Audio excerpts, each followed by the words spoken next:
Finally guys bottle લઈને ઘરે આવી ગયા છીએ. તો આપણે ગાડી પર વિડીયો નહોતો ઉતાર્યો કેમ કે બોટલ જોડે હતો.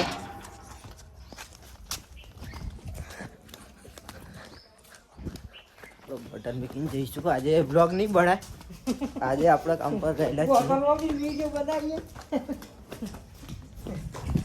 તો ગાઈસ આપણે સીધા હવે સાંજે મળીએ. આપણે જઈએ છીએ સાઈડ પર. તો આજે બ્લોગ આપણે સાંજે જ બનાવીશું સીધા ઘરે આવીને. તો હેલો ફ્રેન્ડ્સ, બધા કેમ છો? મજામાં જશો?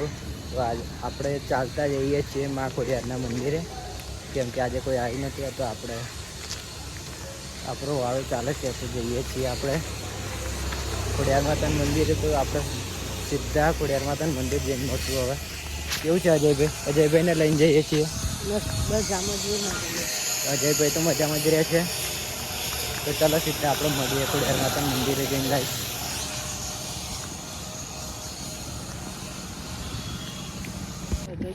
તો ગાઈસ ખોડિયાર માતાનું મંદિર જતા મસ્ત તળાવ આવે છે.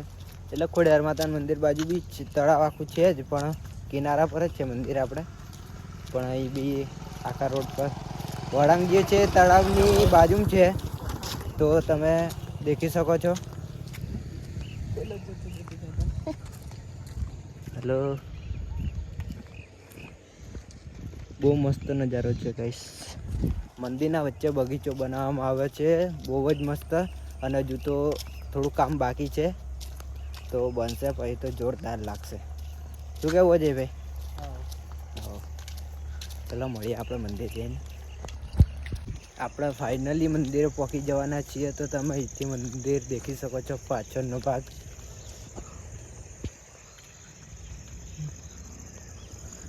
ચલો આપણે મંદિર ખોલીને બધું સાફ સફાઈ કરીને દીવો બીવો કરીને પછી આપણે પાછો બ્લોગ ચાલુ કરીશું, કેમ કે મોડું થઈ ગયું છે. ઉપરથી 5 વાગ્યાનો ટાઈમ છે, પણ આપણે 5:30 થઈ ગયા છીએ. ઉપરથી ચાલતા આવ્યા હતા ને એટલે મોડું થઈ ગયું ગાઈસ. તો ચલો આપણે દીવો બીવો કરીને પછી બ્લોગ પાછો જ ચાલુ કરીશું અને બતાવીશું તમને. બતાવવા જેવું હશે બધું આજુબાજુનું જે એ બતાવીશું. ઓકે ગાઈસ, ચાલો મળીએ. ફાઇનલી આપણે મંદિર જઈને ટાઈમ જ નહીં મળ્યો ગાઈસ, કેમ કે સાફ સફાઈ બહુ જ હતી.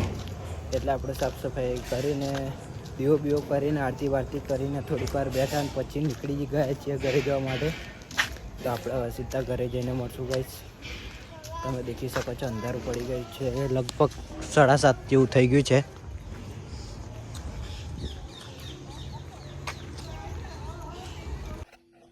તો આપણે આવી ગયા છીએ ઘરે.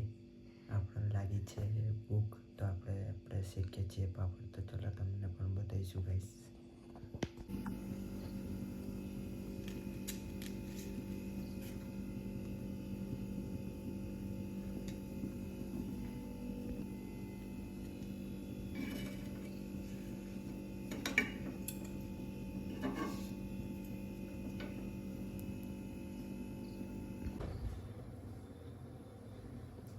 मैं आपको सिखाऊंगा पापड़ कैसे सीखते हैं.